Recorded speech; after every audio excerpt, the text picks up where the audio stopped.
Morning, everybody.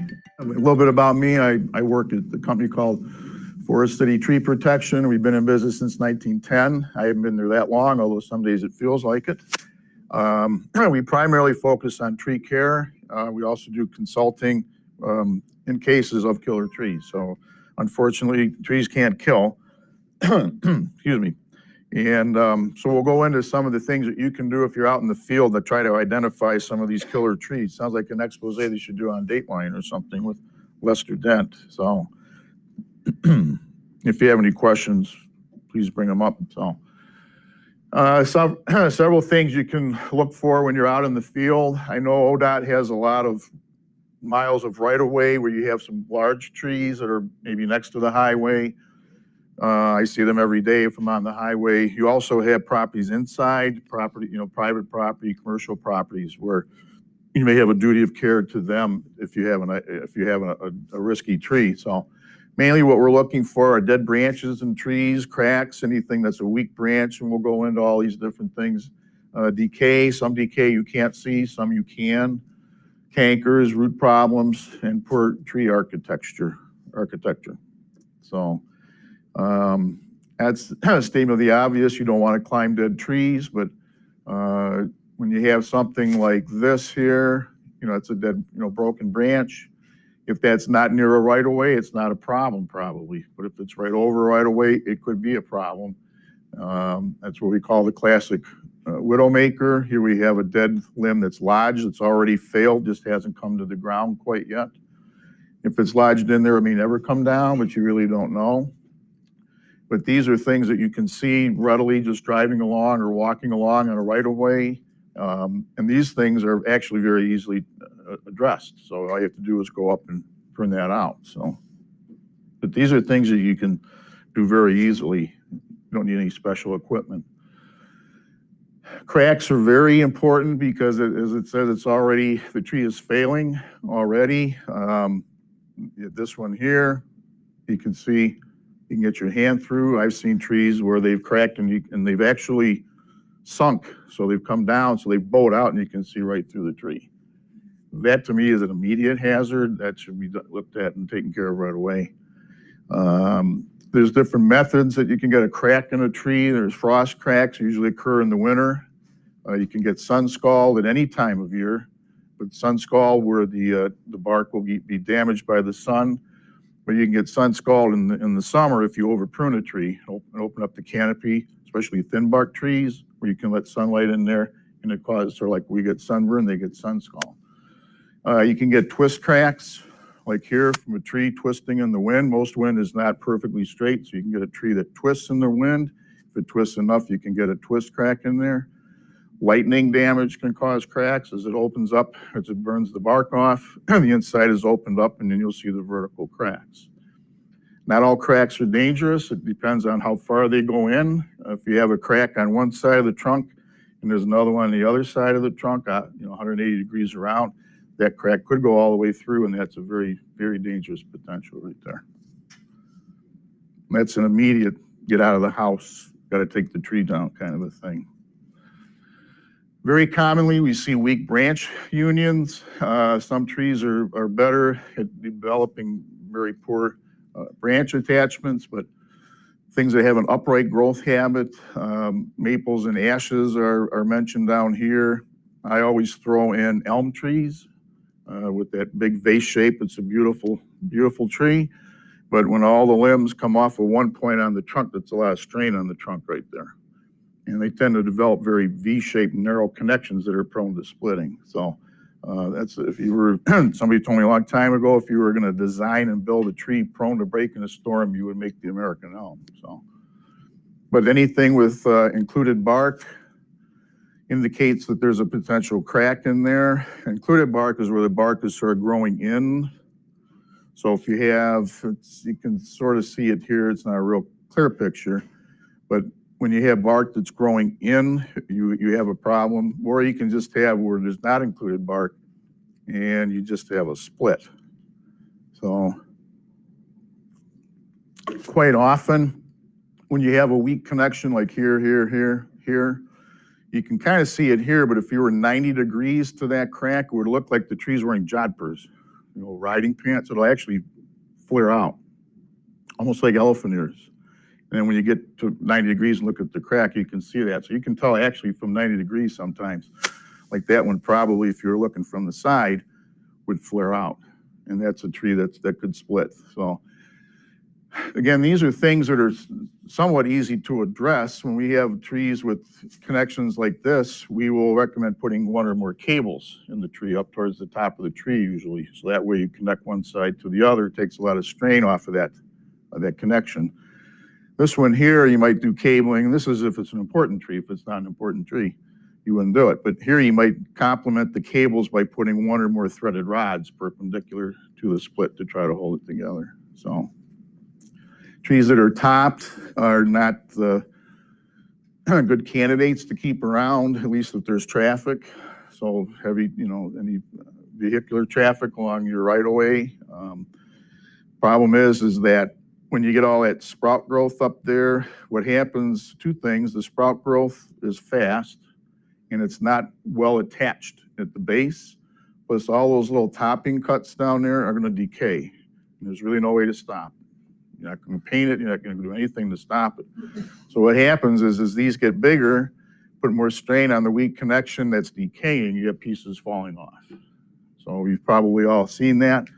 A friend of mine from Rotary just Friday had a big limb on an oak tree that was topped, rip off the tree and hit his house. So, but I had warned him. I said that couldn't happen. So, but these are things that you can see as you're going around. So a little bit on the differences. You got cracked limbs. These are always a potential. If they've started to fail, you don't know when they'll fail. It's sometime in the future, and the question always is when is it going to fail? So. Here we had branches with included bark. It's hard to see in there, but again, that's where the bark is growing in or just coming in, so it almost looks like a separate tree. And then when you have connections like this, they're more U-shaped. That's a very strong connection because there's wood all the way around, so it's very unlikely for that branch to break right there. Whereas up here, when they're not connected, and you see that line, there's no connection all the way along so they can split. So these are good connections here that are very unlikely to break. Not impossible, but you'd have to put a lot of strain on that branch to break it. And it would not likely break here, it would more likely break out here.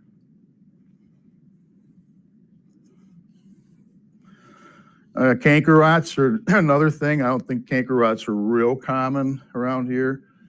But if you have canker rot, we have that internal decay, and we have areas of weakness all up and down. Here you can see a fruiting body. So if you see fruiting bodies of decay on a trunk or on the roots, you really need to look more closely at that tree. And you can see how trees try to compartmentalize that where they continue to grow. A tree is really good at keeping decay or canker rots from moving into new wood as it forms. So you can actually have a tree outgrow from a hazardous or risky condition to a less risky condition the longer it keeps making new wood. If it doesn't fail until that point, you're good. But the question is, you never know, excuse me, when something will fail. I won't read all those on it because you can read those and they're in the thing, and we'll try to make up time. Decay is one of those things that is less visible unless you have an opening cavity in there, but we have a lot of trees that are solid on the outside and they're hollow on the inside, and unless you have x-ray vision, you can't see that. We do have ways that we can detect that. I use a simple rubber mallet and listening. It tells you a lot. If you can hear a drum-like sound, you know there's decay in there. And it doesn't necessarily mean you have to remove that tree, because if you have a thick enough wall all the way around, you may still have a reasonably sound tree. And again, the only way to tell that is with a mallet. But if we do hear a drum-like, hollow sound, we recommend doing some resistance testing. You could use an increment borer but we have a device called a resistograph that drills a very narrow but long hole in the tree. It actually prints a graph. It produces a graph like a seismograph. So as long as you see the thing going like that, you're good. If it starts to flat out, flat line or whatever, you've hit decay. But if it's far enough in where you have a thick enough sound wall around the outside, we may have a tree that's not necessarily a high risk. But you don't know that until you've done that. We do a lot of resistograph tests. So some trees we find have to be removed, some trees we don't. Rough rule of thumb on a tree that does not have a cavity is that for every 6 inches in diameter, all you need is an inch all the way around. Now that's the 33% strength loss, which is sort of that tipping point. If you get too far above it, we're going to probably recommend removal. But that's what you're looking for, is how thick is that wall. If you have an opening, a cavity, you probably want at least 2 inches of sound wall for every 6 inches in diameter. But I have a special formula that I use that calculates the diameter here, the width of the cavity, and the height of the cavity, plugs that in, and then we try to get to that. Do we get to that 33% strength loss? So, but if you get 2 inches, that's probably pretty close.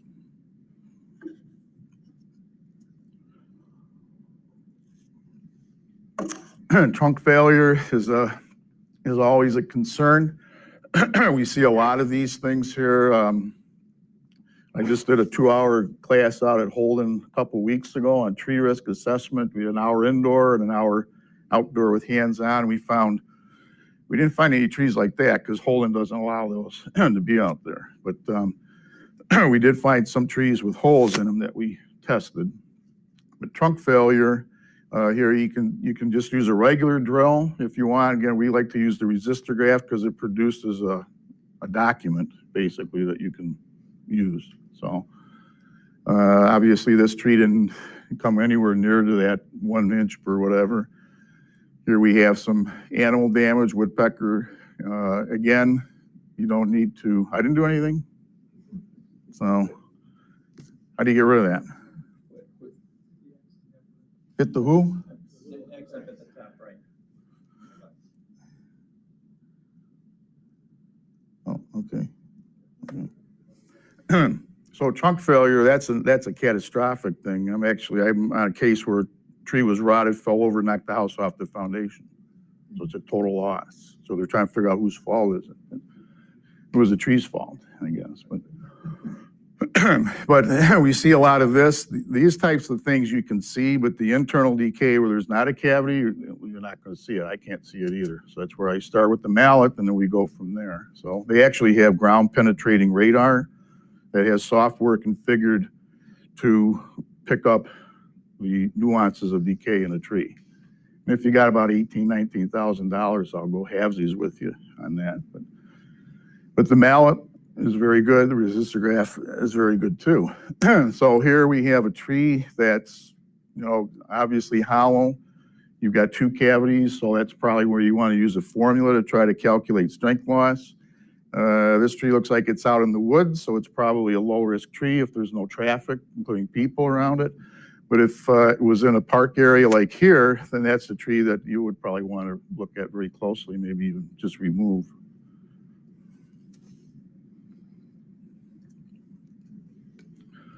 Root problems are usually very hard to detect, so you can have some catastrophic failures and have no idea that anything was happening, but quite often you'll find fruiting bodies, also known as mushrooms, on the ground.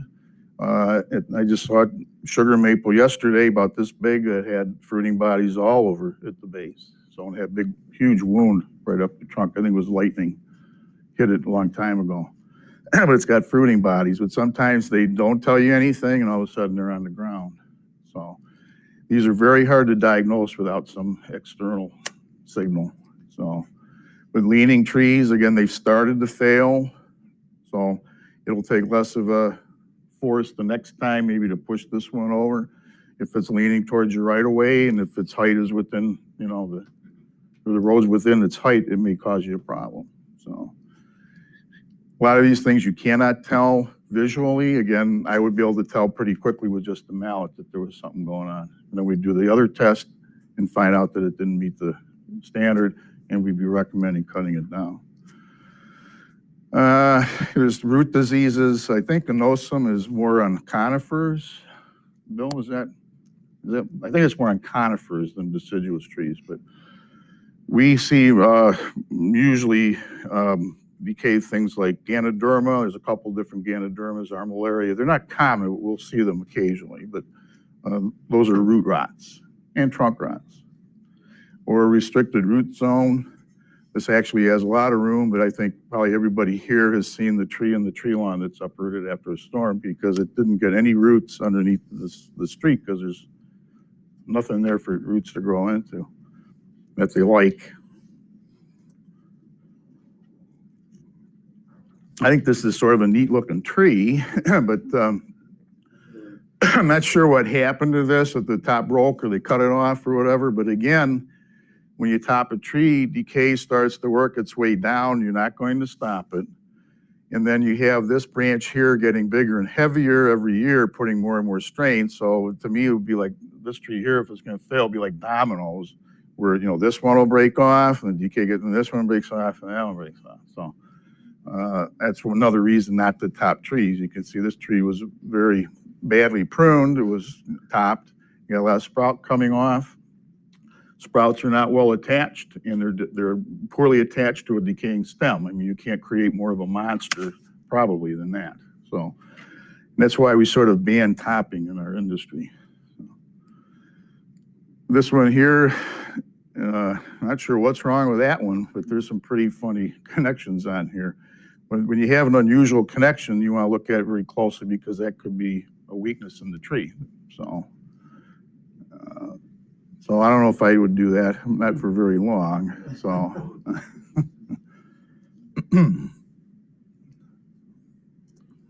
I have 2 hours, right? Yeah. I can talk for 2 hours, but there won't be anybody here, okay.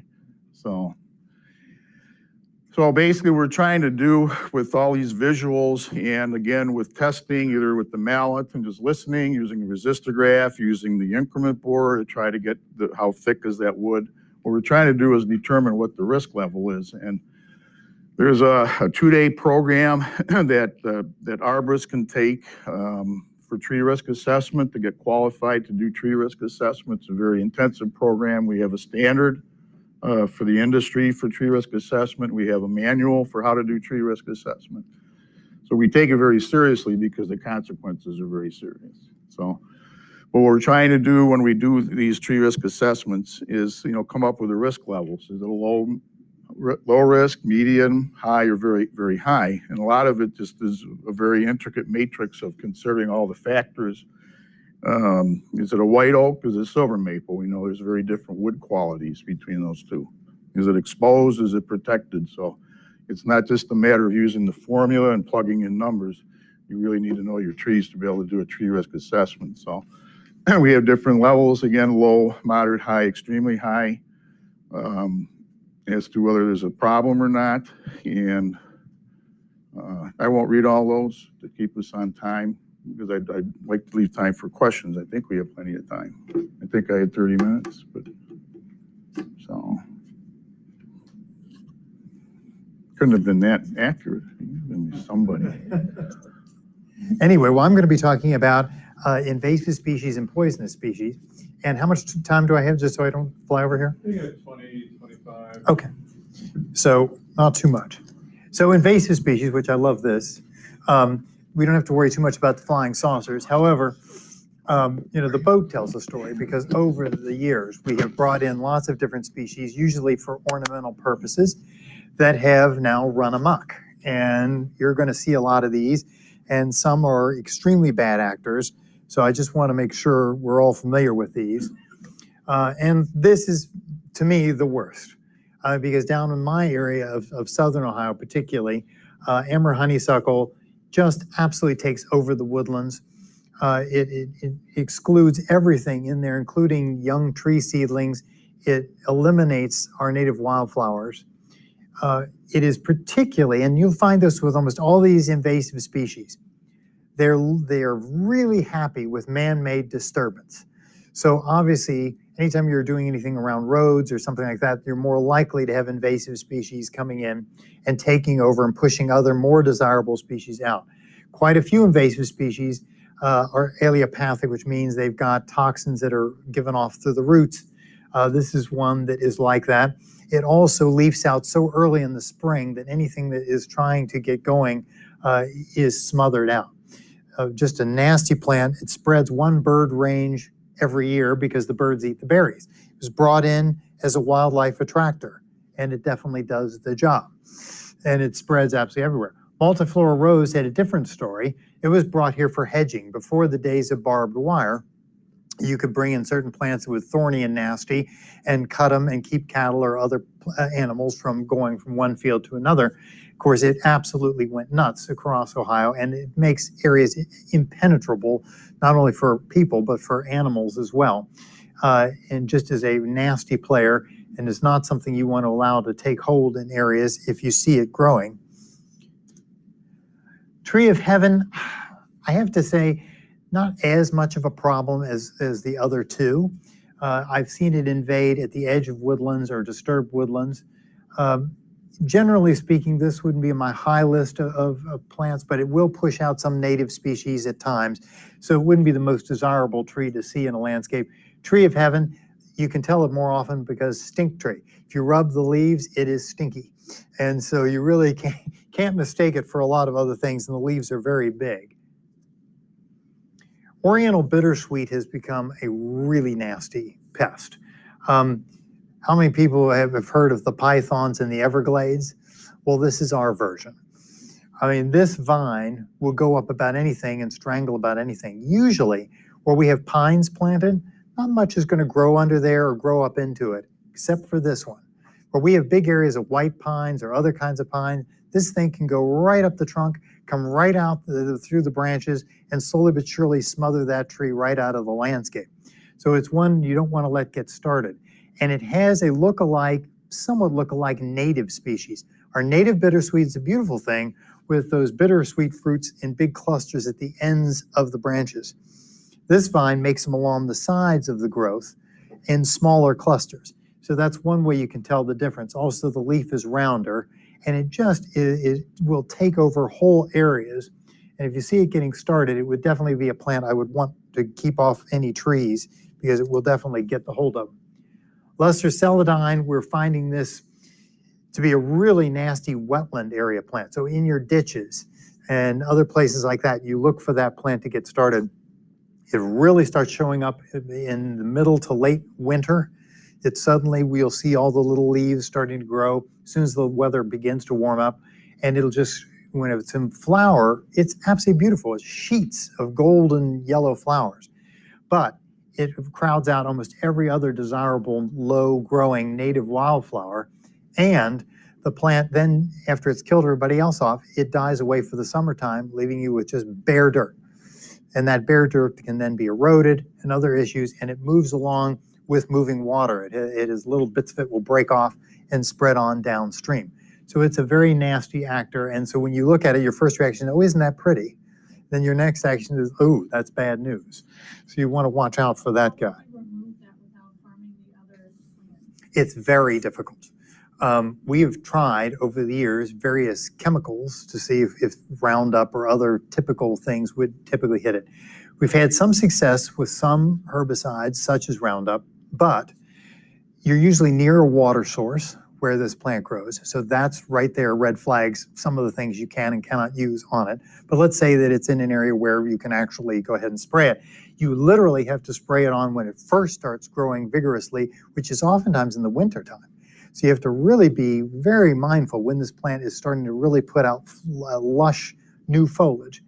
The other discouraging thing about that is even if you're really diligent and you spray it when that young growth is going to take up your spray, you're going to have to reapply 2 or 3 years because this thing has roots and seed that'll lie in that soil and sometimes for many, many years. So you just have to be very vigilant, and if there's more of it upstream, it can then show up.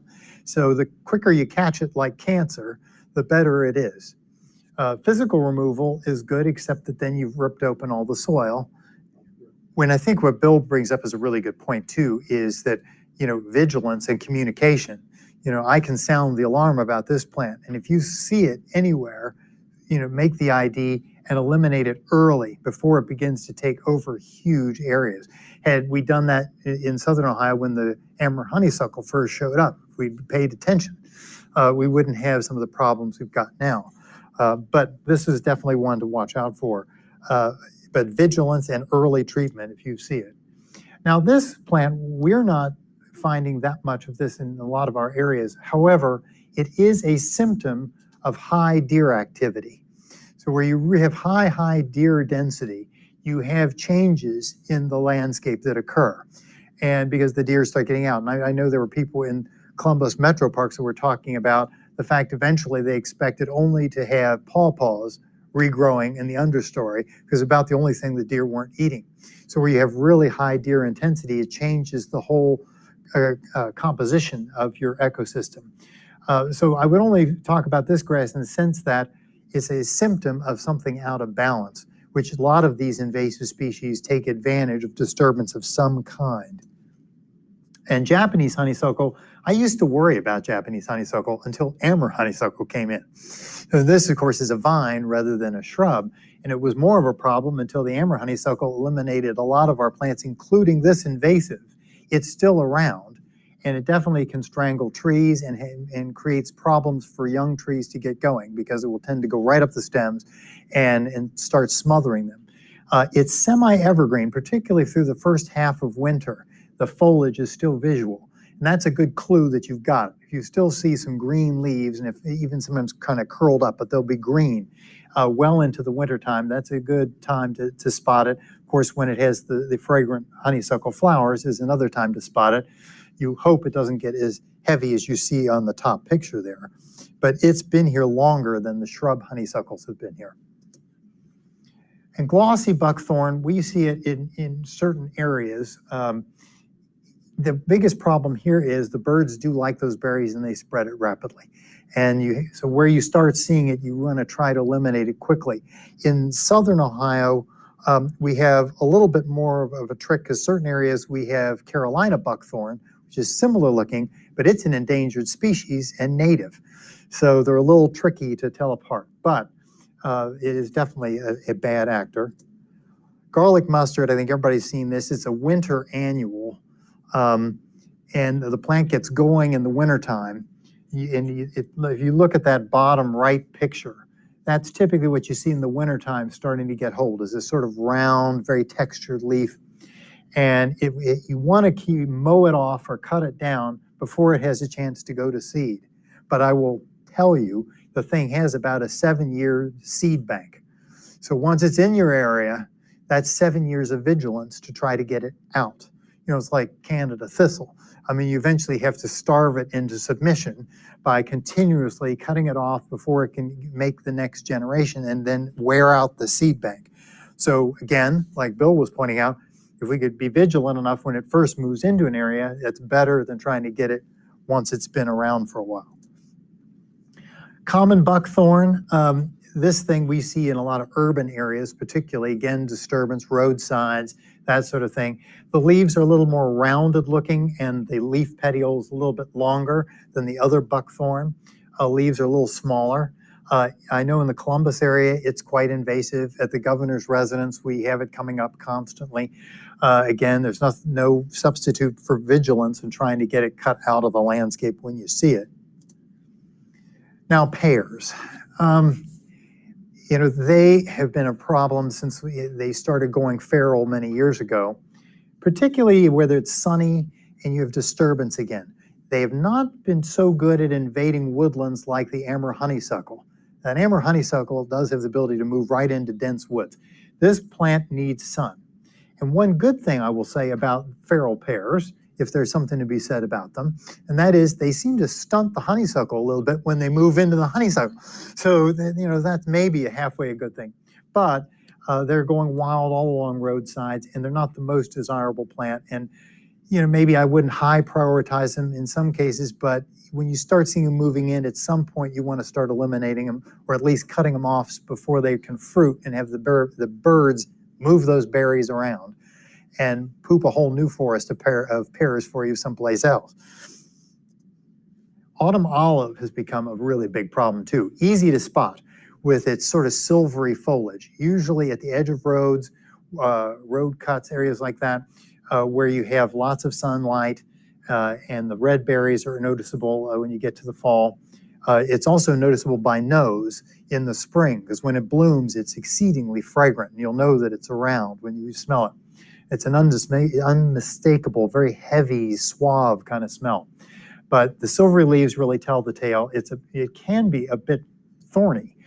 So it's a plant that you don't really want around, but it really will push out native species, and it's terrible for native wildlife. So again, just don't let it get started if you see it.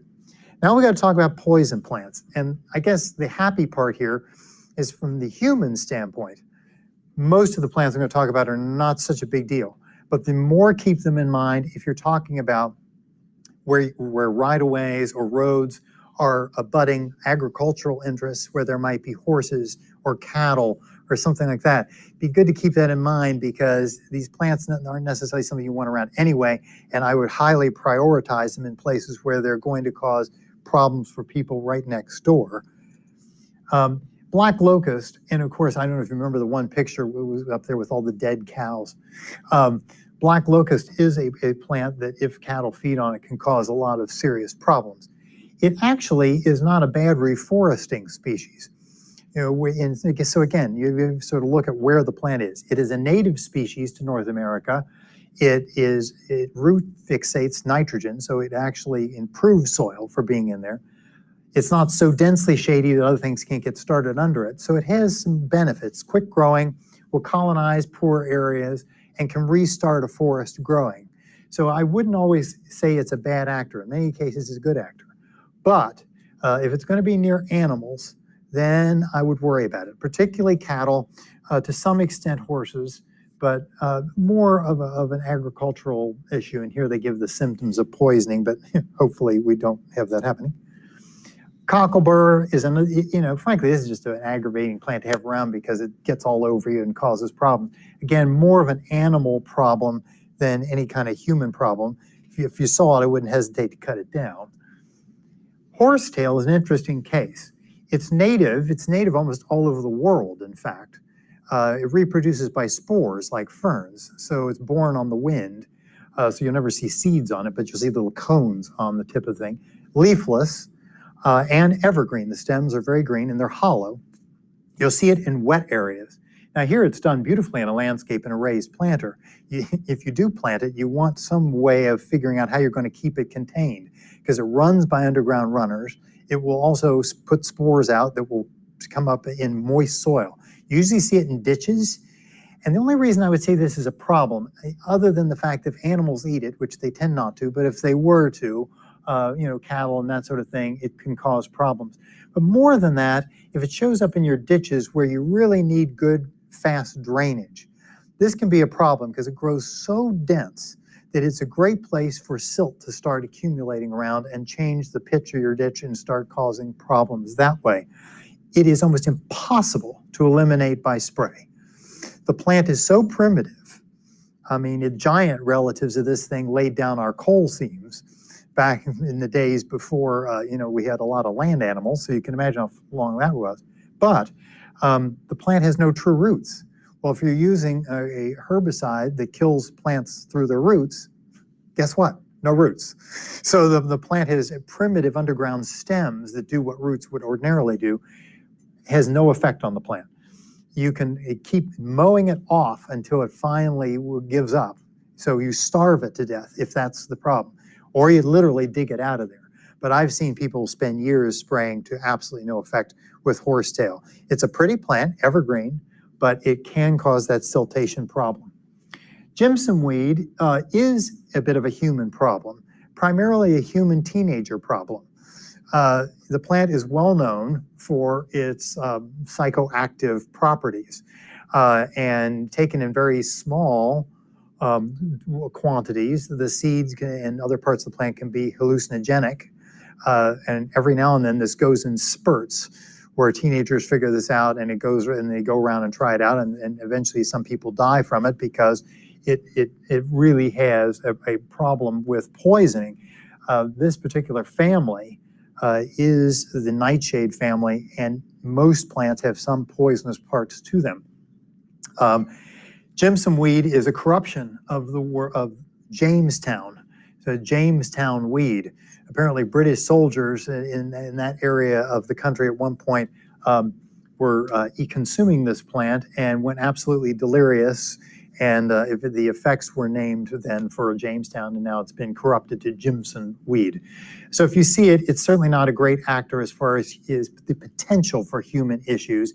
It is an annual. It has to grow from seed every year. So if it were to be cut down before the seed went out, that should be eliminating the plant from the area. Very, very much a plant of disturbed soil, and usually other things crowded out rather shortly. Milkweeds, of course, I consider actually a good plant. They're wonderful for monarch butterflies. The caterpillars absolutely must feed on milkweeds. And this has become a topic of sustainability for many years now, but particularly in the last few years, where we're trying to leave milkweed for the butterflies. The only time they're really a problem is, again, around cattle or some other farmyard animal that might eat it and be poisoned. The reason the monarchs have adapted to it, and they're about the only plant or insect that has as far as eating the foliage, is because it is toxic to eat.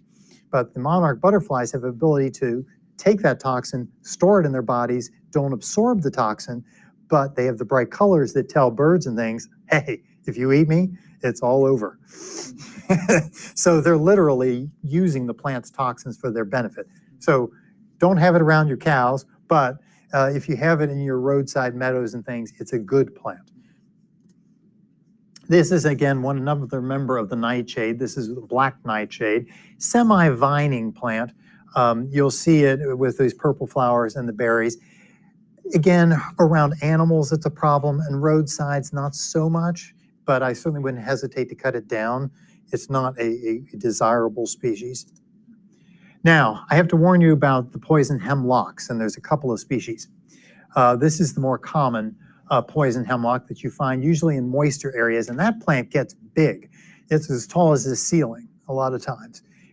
Very prevalent in the late winter time. You'll see what looks like big bunches of ferny looking stuff starting to grow up off the ground in big clusters, like sort of like carrot leaves meet fern. It kind of look. So it kind of gets going in the end of winter, and then it bolts into flower as you get late spring and early summer. And here you see it in flower here. It is very, very poisonous. And in fact, this was the plant that in ancient Greece was used as the official form of execution. Socrates had to drink a brew made from that when he was put to death in ancient Athens. It has come here to the New World. It's not generally a problem for roadsides other than it is toxic to animals. But if you're out there doing weed work or you're clearing a patch of this, beware, because in addition to the fact you don't want to handle it and then do something like eating food with your hands before you've cleaned your hands off it, just contacting the plant can cause some skin irritation to sensitive people. And it begins to cause lesions and rashes and other kinds of things if you're sensitive. So just a word of warning, even though you're not going to eat it and you're going to be careful about washing your hands, just being in contact with it, if you suddenly come up with a rash or something having been there, then you know you're sensitive to this plant. You should be aware in the future. But drainage ditches and other areas are a plant where this invasive can get going. Red maples, I would always consider a lovely plant. Again, it's a problem around horses particularly. I wouldn't, and also our wild black cherry trees are a problem around horses and cattle too if they're broken and wilted because they have cyanides in them. But generally, I would consider red maple for our human purposes to be a perfectly lovely thing. White snakeroot has an interesting history. It's terrible for domestic animals if they eat them, but particularly that's true of horses and sheep.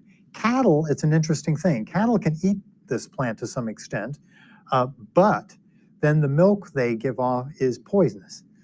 And this is what in the old days they used to refer to as milk sickness. If you go to a Pioneer Cemetery, you'll see whole families laid out together, because what happened is late in the summer when it's droughty and if the pasturage has gotten poor, the cattle run into the woods.